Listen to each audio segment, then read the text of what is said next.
Hi, today I'm with Guinn Garett of the Ashley Cooper Stormwater Education Consortium. I was wondering if you could just first tell me about your organization and how it started. Sure. It's actually probably a question for Kim. She's been around a bit longer than I have here, but we work with Carolina Clear, which is a Clemson extension program, and the Ashley Cooper Stormwater Education Consortium started in 2008, I think. 2008, Kim, does that sound good? 2008.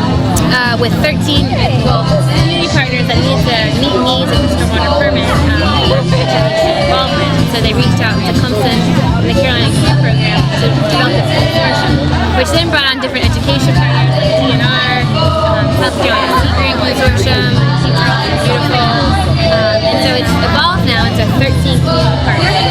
So based almost all of our communities in Charleston, as well as a whole host of education partners. So it's really an impressive effort now to implement this region-wide education strategy to address stormwater pollution and protect our water quality. Okay, and can you tell me about the educational public outreach programs you do? Sure. We try to create diverse programs, so we do a lot of education for residential audiences, with home gardening. Kim Counts, my colleague, does a lot of rainwater harvesting, rain garden workshops. She teaches on native plants and waterways landscaping in your backyard. We also do a lot of commercial outreach too, or really developing that. We're working on a restaurant recognition program to recognize those that are implementing the practices we recommend for water quality protection. And we also do a large focus on stormwater conservation. We have 6,000 stormwater ponds in the Tri-County, and so managing them prepared and protect our downstream waterways. And it's also a major community draw because bad ponds reduce property values and not the amenities they need. So that's another type of outreach that we're trying to help residents. Okay, and the man-made ponds and lakes of South Carolina have become a source of habitat for wildlife, but also a source of recreation for local people. Can you explain to me what can be done to improve the water quality that we both depend on? That's a good question. I think with our stormwater ponds in general, it's really important to maintain them. For also the flooding management they provide for water quality. Those ponds are essential in allowing water to flow down and drop out sediment and pollutants that would otherwise contaminate downstream ecosystems and impact waterways where we have oyster gulls, estuaries, that kind of thing. For management, there's a couple of strategies I think people need to be thinking about reducing their nutrient inputs into the ponds and being smart about fertilizer application. Upland of ponds, you can install shorescaping around your pond banks, so using native plants that are tolerant of these wet soil conditions and have deeper root systems that can keep soil in place and preventing erosion, and also acting as a buffer between activities on land and what's going on in the waterway. And also, I think another important one is just an integrated concept, knowing what you're treating and why you're treating it, but also trying different things, like mechanical removal, maybe using biological things like a sterile grass cart to help control certain types of problems, and not just Okay, I was wondering if you could actually go about explaining some of the plants homeowners can use for their for shorescaping, we suggest native plants. So that's plants that would naturally occur here that haven't been introduced by humans. And so plants that you want to look for are plants that can tolerate wet soil conditions.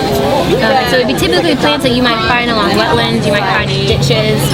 Some of the ones that we often recommend are some of our swamp rose mallow, hibiscus, blue flag iris, cardinal flower, there's a yellow canna, that's a native, but there's also some non-native that can be used. There's a red canna, and they're basically just not as invasive. So you want to make sure you're looking for plants that are native or naturalized, and definitely don't want to plant invasive. And so Clemson provides materials to help with this. We have an online plant database on our Carolina Yard website that they can access. And if you Google Clemson Stormwater Pond, you'll be able to find a website, a fact sheet that references people to different types of things. And we usually think of pollution, we think of oil spills or toxic waste from factories, but an overlooked source seems to be migrating in residential geese. Can you explain why that is? Sure. So, Canada Canada geese are they're migratory species of birds, and they're federally protected. And traditionally, they've been migrating from Canada, northern United States, and down south.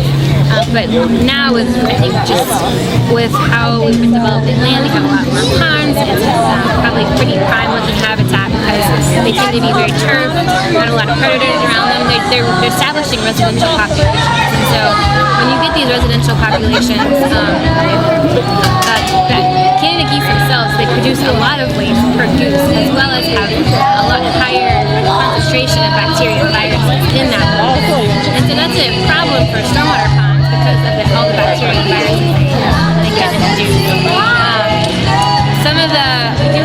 one of our number one impairments in low country and really South Carolina in general is bacteria in our waterways. And so these can be a big contribution to them. So the pond owners should take steps if they do have a large population to establish, take steps of not feeding, educating residents about what they do. Okay, and finally, can you tell me about what a shorescape is and its benefits for improving water quality?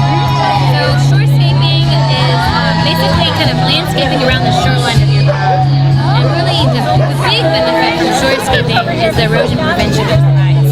In a shorescape landscape, instead of using turf grass up into your pond banks, you're using plants that are adapted to wet soil conditions, deeper and stronger root systems that can withstand the force of that blade lapping from wind on your pond. And so it's holding that soil in place, preventing sedimentation in your pond, hopefully lengthening the time that you need to dredge. One important benefit.